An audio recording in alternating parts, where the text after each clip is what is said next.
Hello दोस्तों, आज हम एक ऐसी किताब की बात करने जा रहे हैं जो न सिर्फ आपके ट्रेडिंग के तरीके को बदल सकती है, बल्कि आपकी सोच, आपकी भावनाओं और आपकी जिंदगी की दिशा को भी एक नई समझ दे सकती है। The discipline trader bye mark Douglas. अगर आप ट्रेडिंग करते हैं या करने का सपना देखते हैं, तो ये किताब सिर्फ आपके लिए नहीं, बल्कि आपके अंदर छिपे उस व्यक्ति के लिए है जो हर दिन खुद से लड़ता है, डर से, लालच से, नुकसान के डर से और उस उम्मीद से जो हर बार टूटने के बाद भी फिर से जाग जाती है। डगलस इस किताब में सिर्फ ट्रेडिंग की तकनीक की बात नहीं करते, वो तो आपके मन की बात करते हैं। वो बताते हैं कि हम मार्केट में हारते नहीं हैं क्योंकि हमारा सिस्टम गलत है, हम हारते हैं क्योंकि हमारी सोच में डिसिप्लिन नहीं है। हम हर बार सोचते हैं कि अगली बार गलती नहीं करेंगे, लेकिन फिर वही डर, वही जल्दबाजी, वही लालच हमें घेर लेता है। ये किताब हमें दिखाती है कि असली युद्ध बाहर नहीं, हमारे भीतर चलता है, और जब तक हम अपने विचारों और भावनाओं को नहीं समझते, हम चाहे कितनी भी अच्छी स्ट्रेटेजी बना लें, हम कभी सच में जीत नहीं सकते। डगलस हमें यह सिखाते हैं कि मार्केट में पैसा कमाने के लिए पहले खुद को जीतना पड़ता है। ट्रेडिंग एक मानसिक खेल है जहां सिर्फ वही जीतता है जो शांत है, सजग है और अपने इमोशंस का मालिक है। तो चलिए इस किताब की गहराई में उतरते हैं और सीखते हैं कि एक सच्चा डिसिप्लिन ट्रेडर कैसे बनता है, क्योंकि हो सकता है यह किताब न सिर्फ आपके ट्रेडिंग करियर को बल्कि आपकी पूरी सोच को ही बदल दे। चैप्टर 1। मार्क डगलस अपनी इस किताब की शुरुआत एक सच्चाई से करते हैं जो बहुत कम लोग मानना चाहते हैं कि ट्रेडिंग में कामयाबी सिर्फ रणनीतियों से नहीं बल्कि मानसिक अनुशासन से आती है।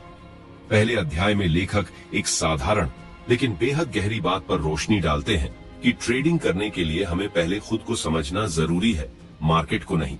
डगलस बताते हैं कि जब कोई इंसान पहली बार ट्रेडिंग शुरू करता है तो वो अपने चारों तरफ से उम्मीदें लेकर आता है। वो सोचता है कि थोड़े से तकनीकी ज्ञान और एक अच्छी रणनीति से वो पैसा कमाना शुरू कर देगा, लेकिन जल्द ही उसे महसूस होता है कि जितना आसान ट्रेडिंग बाहर से दिखती है, असल में उतनी ही मुश्किल है। इस अध्याय में लेखक बताते हैं कि ट्रेडिंग में असफलता की असली जड़ हमारे अंदर ही होती है। हमारे डर, लालच, उम्मीद, अहंकार और जल्दी पैसे कमाने की इच्छा। जब हम मार्केट में पैसे लगाते हैं तो हम दरअसल खुद की भावनाओं को दांव पर लगा रहे होते हैं। हर बार जब मार्केट हमारी उम्मीद के खिलाफ जाता है तो हम घबरा जाते हैं, गुस्से में आ जाते हैं या फिर हार मान लेते हैं। डगलस कहते हैं कि अधिकतर लोग ट्रेडिंग को एक गेम या एक जुआ समझते हैं, लेकिन ट्रेडिंग एक मानसिक युद्ध है जहां असली विरोधी कोई और नहीं बल्कि हम खुद होते हैं। हम अपने भीतर के डर और असुरक्षा से लड़ रहे होते हैं। एक बेहद दिलचस्प उदाहरण देते हुए लेखक बताते हैं कि जब एक नया ट्रेडर पहली बार मुनाफा कमाता है तो वो सोचता है कि उसने कोई जादू खोज लिया है, लेकिन यही सोच उसे अगली बार ज्यादा रिस्क लेने पर मजबूर करती है। वो सोचता है कि अगर पिछली बार काम कर गया तो अब भी करेगा, लेकिन मार्केट में कोई गारंटी नहीं होती, और जब उसका अगला ट्रेड फेल होता है तो वो हड़बड़ाहट में गलतियां करने लगता है। डगलस पहले अध्याय में ये भी बताते हैं कि ज्यादातर ट्रेडर्स के मन में ये झूठी धारणा होती है कि मार्केट पर उनका कंट्रोल है, लेकिन सच ये है कि मार्केट को कोई कंट्रोल नहीं कर सकता। हम सिर्फ अपने निर्णय, अपनी मानसिक स्थिति और अपनी रिस्पॉन्स पर कंट्रोल कर सकते हैं। इस अध्याय का सबसे अहम हिस्सा ये है कि लेखक हमें समझाते हैं, अगर आप एक प्रोफेशनल ट्रेडर बनना चाहते हैं तो आपको पहले अपने दिमाग को रीप्रोग्राम करना होगा। आपको ये स्वीकार करना होगा कि नुकसान ट्रेडिंग का हिस्सा है, और जब तक आप उसे बिना भावनाओं के स्वीकार नहीं करेंगे, तब तक आप सच में प्रॉफिट नहीं कमा सकते। डगलस हमें ये भी बताते हैं कि ट्रेडिंग एक ऐसा प्रोफेशन है जहां आपके बचपन से सीखे गए बहुत से सामाजिक नियम काम नहीं आते। यहाँ हार नहीं माननी चाहिए वाला एटीट्यूड आपको डुबा सकता है। कभी कभी हार मानकर बाहर निकल जाना ही सबसे समझदारी भरा कदम होता है। अब जरा सोचिए, अगर ट्रेडिंग में सबसे बड़ा दुश्मन हमारा खुद का दिमाग है, तो क्या आपने कभी अपने दिमाग को ट्रेडिंग के लिए ट्रेंड करने की कोशिश की है, या आप बस चार्ट्स और इंडिकेटर्स के पीछे भागते रहे हैं? सोचिएगा जरूर, क्योंकि अगला अध्याय इस सवाल का जवाब तलाशता है। चैप्टर 2। मार्क डगलस दूसरे अध्याय में हमें और गहराई से ये समझाते हैं कि ट्रेडिंग का असली संघर्ष बाहर नहीं बल्कि अंदर होता है। इस अध्याय का नाम ही है the lure and the dangers of trading, यानी ट्रेडिंग का आकर्षण और उसके खतरे। शुरुआत में लेखक बताते हैं कि क्यों लाखों लोग ट्रेडिंग की ओर खींचते हैं। ट्रेडिंग एक ऐसा माध्यम लगता है जहां आप फ्रीडम के साथ काम कर सकते हैं, ना कोई बॉस, ना टाइम की पाबंदी, और अगर सब सही गया तो एक क्लिक में पैसा बना सकते हैं। ये आजादी और जल्दी अमीर बनने का सपना ही अधिकतर लोगों को इस दुनिया में खींच लाता है। लेकिन डगलस यहाँ एक सच्ची लेकिन थोड़ी कड़वी बात बताते हैं कि ट्रेडिंग में सबसे ज्यादा नुकसान उन्हीं लोगों को होता है जो इसे आसान समझते हैं। डगलस समझाते हैं कि एक नई दुनिया में कदम रखने से पहले हमें ये जानना चाहिए कि वो दुनिया कैसे चलती है। ट्रेडिंग एक ऐसी दुनिया है जो आपकी मन स्थिति को शीशे की तरह उजागर कर देती है। अगर आप अधीर हैं तो ट्रेडिंग आपको लगातार जल्दबाजी में गलत फैसले लेने पर मजबूर करेगी। अगर आप लालची हैं तो ये लालच आपको हर बार ज्यादा रिस्क लेने के लिए उकसाएगा। अगर आप डरपोक हैं तो आप सही मौके होते हुए भी ट्रेड नहीं ले पाएंगे, और अगर आप हार के डर से भागते हैं तो छोटी हार को भी बड़ा नुकसान बना देंगे। लेखक बताते हैं कि ट्रेडिंग का ये खेल असल में एक मानसिक दर्पण है। इसमें आपकी सोच, आपकी मान्यताएं और आपके आत्म संवाद सब सामने आते हैं। मार्केट आपको मजबूर करता है कि आप अपने मन की गहराइयों में झांकें और समझें कि आप किस कारण से प्रतिक्रिया कर रहे हैं। इस अध्याय में डगलस ये चेतावनी भी देते हैं कि ट्रेडिंग का आकर्षण इतना जोरदार होता है कि ये आपको बिना तैयारी के, बिना मानसिक अनुशासन के ही कूद जाने के लिए उकसा सकता है। ये वही लोग होते हैं जो पहले कुछ ट्रेड में मुनाफा कमाते हैं और फिर खुद को जीनियस समझ बैठते हैं, लेकिन जैसे ही मार्केट अपना रंग बदलता है वही ट्रेडर्स अचानक डर, गुस्से और निराशा में फंस जाते हैं। लेखक ये भी कहते हैं कि ट्रेडिंग की सबसे खतरनाक बात यह है कि यहाँ पर असीम संभावनाओं का भ्रम होता है। हर समय कुछ भी हो सकता है और ये कुछ भी का एहसास ही ट्रेडर के अंदर अस्थिरता पैदा करता है। लेकिन यही समय होता है जब आपको स्थिर रहना है, क्योंकि मार्केट का नेचर ही अनिश्चितता है, और अगर आपने उस अनिश्चितता को स्वीकार नहीं किया तो आपका दिमाग हमेशा यकीन ढूंढता रहेगा, जो ट्रेडिंग में सबसे बड़ी भूल है। डगलस अंत में इस अध्याय के माध्यम से हमें सिखाते हैं कि ट्रेडिंग को लेकर हमारे अंदर जो फैंटेसी और रोमांच है वो अगर कंट्रोल में न हो तो हमें बर्बाद कर सकता है। ट्रेडिंग में प्रवेश करने से पहले हमें उस भ्रम से बाहर आना होगा कि ये कोई आसान या ग्लैमर भरा प्रोफेशन है। यहाँ हर कदम पर आपकी भावनाएं आपकी परीक्षा लेंगी, और अगर आप मानसिक रूप से तैयार नहीं हैं, तो आपकी सबसे बड़ी कमजोरी ही आपको सबसे बड़ा नुकसान दे सकती है। अब एक सवाल जो आपको सोचने पर मजबूर करेगा, आपने ट्रेडिंग को एक प्रोफेशन की तरह अपनाया है या एक एक्साइटिंग जुआ समझकर खेल रहे हैं? क्या आपने वाकई खुद को तैयार किया है मार्केट की अनिश्चितता के साथ तालमेल बैठाने के लिए, या अभी भी आप पैसा जल्दी बनाओ वाले भ्रम में हैं? क्योंकि ये सवाल आपके ट्रेडिंग फ्यूचर का रुख तय कर सकते हैं। चैप्टर 3 मार्क डगलस तीसरे अध्याय में एक ऐसे विषय पर बात करते हैं जो ट्रेडिंग की सफलता का केंद्र है, अनिश्चितता और हमारे अंदर का विश्वास प्रणाली। इस अध्याय में लेखक यह दिखाते हैं कि हमारी सोच, हमारे पूर्व अनुभव और बचपन से बनी धारणाएं किस तरह हमारे ट्रेडिंग निर्णयों को प्रभावित करती हैं और अक्सर गलत दिशा में ले जाती हैं। डगलस बताते हैं कि इंसान बचपन से ही एक संरचित और नियंत्रित वातावरण में जीता है। हमें सिखाया जाता है कि सही क्या है और गलत क्या है, किस काम का कैसा परिणाम आएगा, और अगर हम किसी विशेष दिशा में मेहनत करें तो हमें अपेक्षित फल मिलेगा।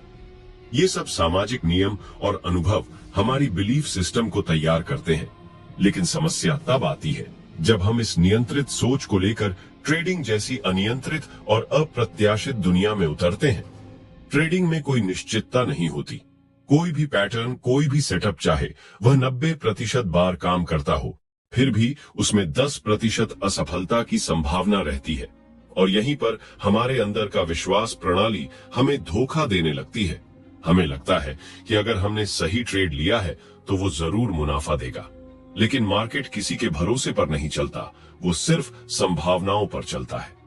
डगलस गहराई से समझाते हैं कि क्यों हमें अपनी सोच को सही गलत के पार ले जाकर संभावनाओं में बदलना होगा। ट्रेडिंग कोई परीक्षा नहीं है जहां सही उत्तर देने पर हमेशा पूरे अंक मिलते हैं। यहाँ पर आपको सही ट्रेड लेकर भी नुकसान हो सकता है और गलत दिखने वाले ट्रेड से भी फायदा मिल सकता है। इस तरह की वास्तविकता को स्वीकार करना ही एक परिपक्व ट्रेडर की निशानी होती है। यह अध्याय हमें सिखाता है कि हमारी मानसिक धारणाएं हमें लगातार इनाम और सजा की दुनिया में बांध देती हैं। यानी हम हर ट्रांजैक्शन को किसी रिवॉर्ड या पनिशमेंट से जोड़ने लगते हैं। जैसे ही नुकसान होता है, हम खुद को दोष देने लगते हैं या मार्केट को गलत ठहराते हैं, और जब फायदा होता है तो हम खुद को बुद्धिमान समझने लगते हैं। लेकिन डगलस कहते हैं कि यह सोच बेहद खतरनाक है, क्योंकि इससे हम अपनी वस्तुनिष्ठ सोच खो बैठते हैं। डगलस का यह अध्याय इस कड़वी सच्चाई को उजागर करता है कि जब तक हम अपनी बिलीफ सिस्टम को ट्रेडिंग के नियमों के अनुरूप नहीं ढालते, तब तक हम अनजाने में वही गलतियां दोहराते रहेंगे। जल्दबाजी, डर, लालच, ओवर कॉन्फिडेंस, रिवेंज ट्रेडिंग, ये सब हमारे अंदर की असंतुलित सोच के ही परिणाम होते हैं। इस अध्याय का सार ये है कि एक सफल ट्रेडर को पहले अपने विचारों की पहचान करनी होगी, उन्हें बदलना होगा और खुद को उस मानसिक ढांचे में ढालना होगा जो अनिश्चितता को स्वीकार करता है, न कि उस पर नियंत्रण की कोशिश करता है। डगलस कहते हैं कि जब तक हम सर्टेनिटी की तलाश करते रहेंगे, हम मार्केट की प्रकृति के खिलाफ लड़ते रहेंगे और यह लड़ाई हमेशा हार में बदलती है। अब सोचिए एक गहरा सवाल, क्या आप हर ट्रेड को एक नई संभावना मानते हैं, या आप अब भी इस बार तो सही होगा जैसे भावनात्मक भ्रम में जी रहे हैं? क्योंकि ट्रेडिंग में आपका अगला फैसला आपकी सोच पर नहीं, आपकी मान्यताओं पर टिका होता है, और अगर वो मान्यताएं गलत हैं, तो क्या आप सही ट्रेडिंग कर सकते हैं? चैप्टर 4, मार्क डगलस चौथे अध्याय में ट्रेडिंग और आत्मचेतना के संबंध को सामने लाते हैं। इस अध्याय का फोकस है कि कैसे हमारी व्यक्तिगत पहचान, आत्मसम्मान और सुरक्षा की भावना हमारे ट्रेडिंग निर्णयों को प्रभावित करती है और अक्सर हमें ऐसे निर्णय लेने पर मजबूर कर देती है जो हमारी लॉजिक से नहीं बल्कि भावनात्मक प्रतिक्रिया से पैदा होते हैं। डगलस बताते हैं कि हर इंसान का एक आत्मचित्र होता है, यानी हम खुद को कैसे देखते हैं, हम अपने बारे में क्या सोचते हैं और हमारे लिए अपनी मानसिक सुरक्षा का क्या मतलब है। यह आत्मचित्र ही हमारी प्रतिक्रियाओं, हमारी उम्मीदों और हमारी भावनाओं का आधार बनता है। ट्रेडिंग जब हमारे इस आत्मचित्र को चुनौती देती है, तब हम डगमगाने लगते हैं। उदाहरण के तौर पर, अगर कोई व्यक्ति खुद को एक होशियार, समझदार और जीतने वाला मानता है, तो जैसे ही उसे ट्रेड में नुकसान होता है, उसका यह आत्मचित्र घायल हो जाता है और तब वह व्यक्ति नुकसान को स्वीकार नहीं कर पाता। वह उसे ठीक करने की कोशिश करता है, शायद और ज्यादा रिस्क लेकर या बिना प्लान के दूसरा ट्रेड लेकर, क्योंकि वह अपने हारने वाले रूप को स्वीकार नहीं कर सकता। डगलस बताते हैं कि यही वजह है कि बहुत से ट्रेडर्स एक ही गलती बार बार करते हैं। वो चार्ट्स बदलते हैं, स्ट्रेटेजी बदलते हैं, लेकिन खुद को नहीं बदलते। जबकि असल समस्या उनके ट्रेडिंग सिस्टम में नहीं, बल्कि उनके आत्मचित्र और मानसिक सुरक्षा की परिभाषा में होती है। इस अध्याय में लेखक समझाते हैं कि ट्रेडिंग में नुकसान केवल पैसा खोने का अनुभव नहीं होता, बल्कि वो हमारे मन के उस हिस्से को चोट करता है जो हमारी पहचान से जुड़ा होता है। और जब पहचान पर चोट लगती है, तो हम भावनात्मक रूप से रिएक्ट करते हैं, कभी गुस्से से, कभी डर से और कभी इनकार से। डगलस ये भी बताते हैं कि बहुत से लोग ट्रेडिंग को अपनी योग्यता साबित करने के एक साधन के रूप में इस्तेमाल करते हैं। उनके लिए हर मुनाफा एक जीत है और हर नुकसान एक व्यक्तिगत हार। लेकिन ये सोच खतरनाक है, क्योंकि इससे हम हर ट्रेड को एक इमोशनल बैटल बना देते हैं, बजाय एक सटीक डिसीजन की तरह देखने के। एक और गहरी बात जो डगलस कहते हैं, जब तक आप ट्रेडिंग को मैं कौन हूं से जोड़ते रहेंगे, तब तक आप स्वतंत्र रूप से सोच नहीं सकते। आपकी हर सोच, हर फैसला इस डर से जुड़ा रहेगा कि अगर मैंने गलती की तो मैं क्या साबित हो जाऊंगा, और यही डर हमारी सबसे बड़ी बाधा बन जाता है। इस अध्याय का सार ये है कि सफल ट्रेडिंग के लिए हमें अपने मैं यानी ईगो से दूरी बनानी होगी। हमें खुद को ट्रेडिंग के परिणामों से अलग करना होगा। चाहे मुनाफा हो या नुकसान, वह सिर्फ एक परिणाम है, न कि हमारी योग्यता का प्रमाण। डगलस कहते हैं कि जब हम इस सोच को विकसित कर लेते हैं, तभी हम सच्चे अर्थों में वस्तुनिष्ठ ट्रेडर बनते हैं, जो न तो मुनाफे पर उड़ता है, न नुकसान पर टूटता है। अब एक सवाल जो आपको भीतर तक सोचने पर मजबूर करेगा, क्या आप हर ट्रेड में बस पैसे कमाने की कोशिश कर रहे हैं, या आप खुद को साबित करने की लड़ाई लड़ रहे हैं? क्योंकि जब तक ट्रेडिंग आपका ईगो है, तब तक हर नुकसान आपकी पहचान को तोड़ेगा और तब आप सोचकर नहीं, भावनाओं से ट्रेड करेंगे। क्या आप खुद को इससे अलग कर पाए हैं? चैप्टर 5, मार्क डगलस इस अध्याय में एक बेहद जरूरी लेकिन गहराई से छिपी हुई सच्चाई को उजागर करते हैं कि हम मार्केट को वैसे नहीं देखते जैसे वह है, बल्कि वैसे देखते हैं जैसे हम खुद हैं। यानी हम बाजार को अपने विश्वासों, डर, उम्मीदों और पूर्व अनुभवों के चश्मे से देखते हैं। और जब तक हम इस सच्चाई को नहीं समझते, तब तक हम लगातार गलत व्याख्या करते रहेंगे, बार बार वही मानसिक जाल में फंसते रहेंगे। डगलस समझाते हैं कि जब कोई व्यक्ति किसी चार्ट को देखता है तो वह उसमें कुछ संभावनाएं नहीं, बल्कि अपनी इच्छाएं देखता है। कोई व्यक्ति जिसने पिछली बार एक तेज गिरावट में पैसा खोया हो, वह हर गिरावट को खतरे की तरह देखेगा, जबकि कोई और उसी गिरावट को मौके के रूप में देख सकता है। यानी चार्ट वही है, लेकिन नजरिया अलग अलग है, क्योंकि हर ट्रेडर का दिमाग अलग अलग भावनात्मक अनुभवों और विश्वासों से बना है।